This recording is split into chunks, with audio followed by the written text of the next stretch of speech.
Hello everyone, welcome to Codebun. In this video, we are going to continue the automation test series with Playwright. And here in this section, we are going to discuss the difference between JavaScript and TypeScript.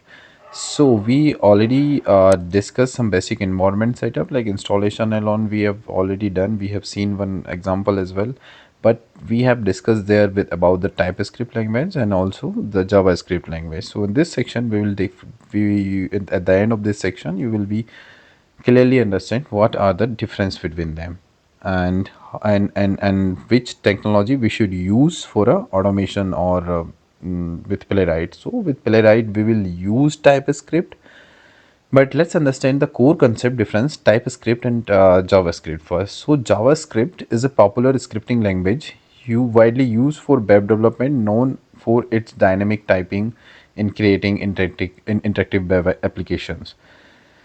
So yeah, it's a scripting language and used for the web development and known as a dynamic typing. Here is the important word is a dynamic typing. Dynamic typing, and here into TypeScript we have a static typing. This is the main thing that create difference over here. And let's move to the TypeScript. So according to the definition, TypeScript is a superset of JavaScript that introduce static typing, an additional feature enhancing code quality and enabling developers to catch errors at compile time rather than a runtime. So TypeScript is a superset of JavaScript. So it means whatever you can do in JavaScript, you can also do in TypeScript. That's why it's a superset.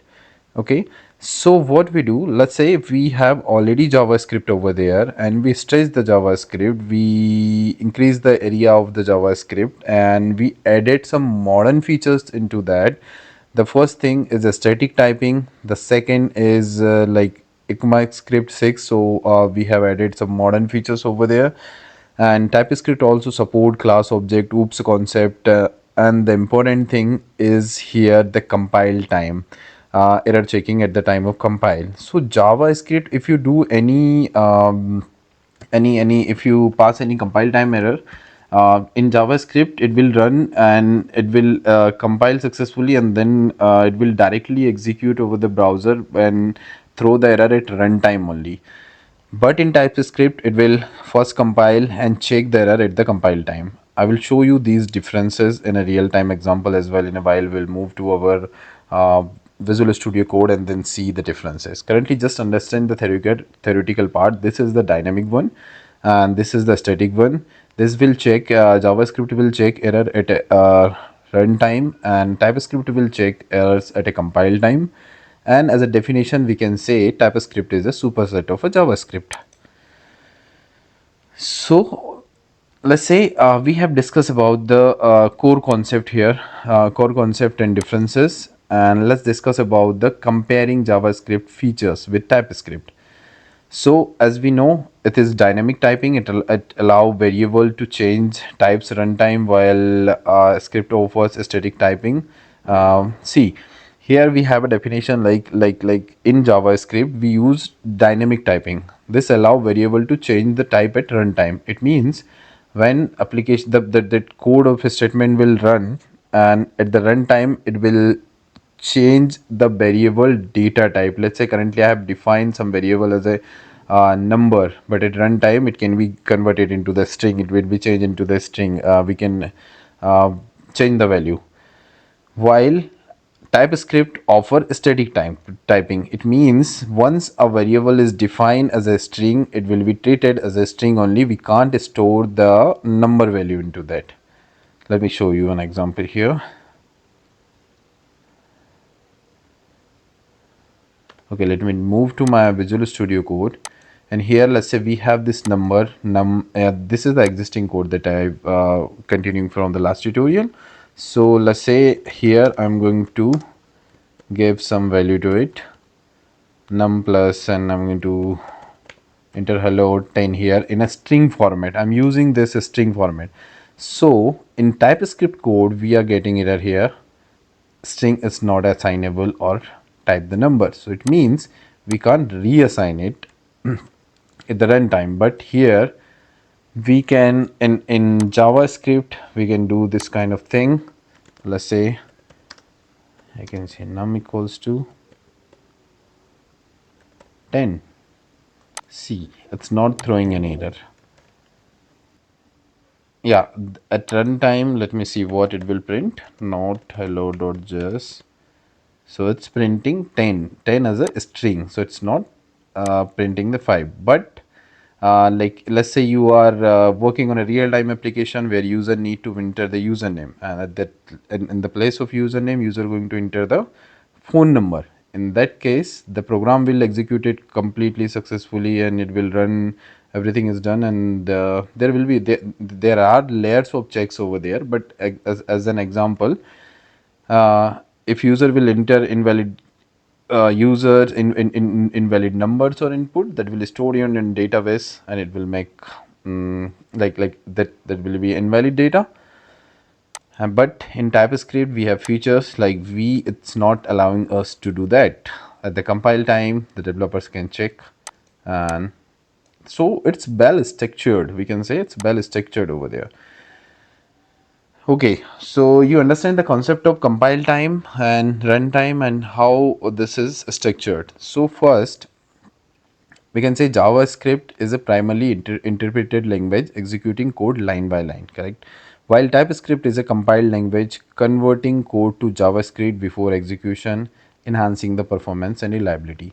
So at the end, just understand the concept once. JavaScript is directly compiling, directly running, right? We can directly run the JavaScript code. We don't need to compile it.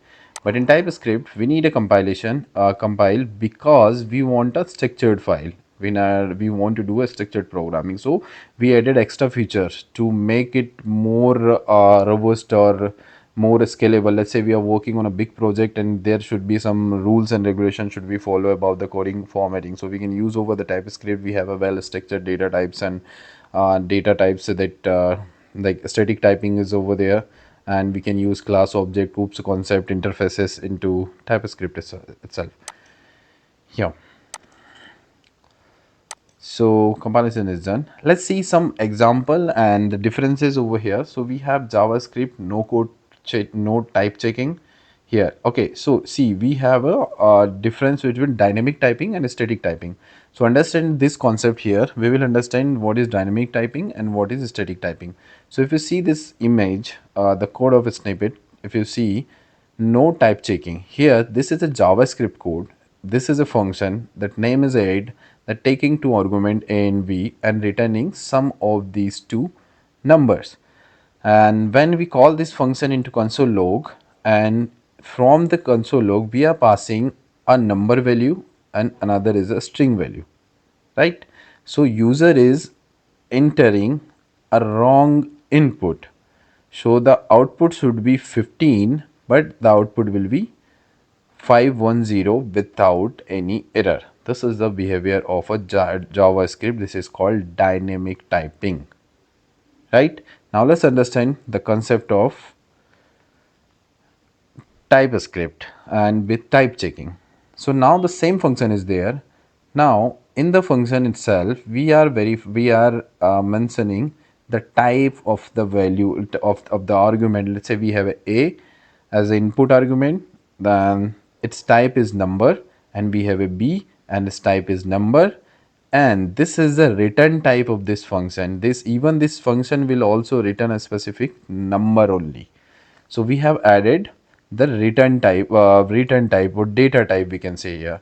And now at this time, if I call 5 or 10 and if I pass this, even error argument type string is not assignable to parameter of the type number. The same is the error we have checked into the Visual Studio just. So this TypeScript would not allow, and this will check on a compile time only. We don't need to even run it. So at the compile time, the compiler or the editor will give you error icon. So TypeScript check the mistake before running the program. So this is called static typing. So there is a clear difference you can understand between JavaScript and TypeScript. So there are two main difference. One is a dynamic, another is a TypeScript is a static. One will JavaScript will compile with a like with didn't check error, like it directly runs, so it doesn't check errors at compile time. But in TypeScript we have a feature so it check it will check errors at the compile time. Okay, we have another code example where this time we are dealing with some variables. So let's say we have variable let user equals to Bhupendra and user equals to 100. So in JavaScript, it will work fine. So first we have defined a string and then we are assigning that username as 100 means number. So this will work in JavaScript fine. But in TypeScript, again, it will this will work fine into JavaScript because it's a dynamic type. And in a static type, TypeScript is a static type. So here what we are doing, let user string equals to Bhupen.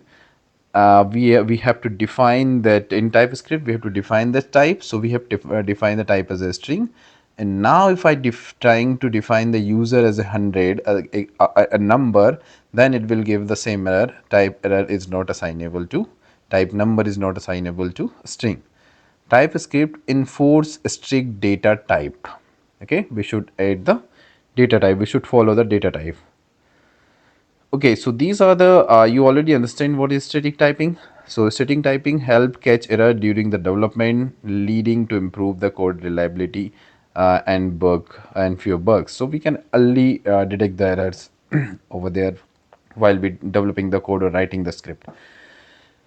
Okay, so it enhanced the IDE support. So IDEs provide enhanced support, including automation and error checking, streamlining, and code experience. So we have many tools that we can install in our IDE, and it will enhance the experience. Like we can use different types of themes. We have code themes.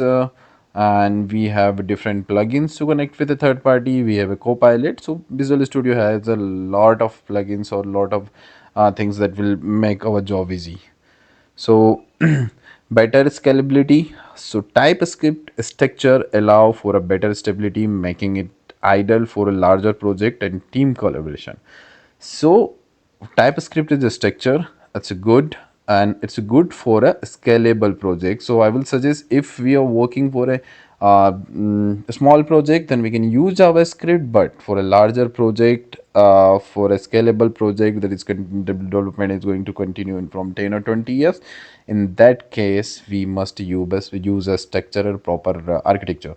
So this will follow by the TypeScript.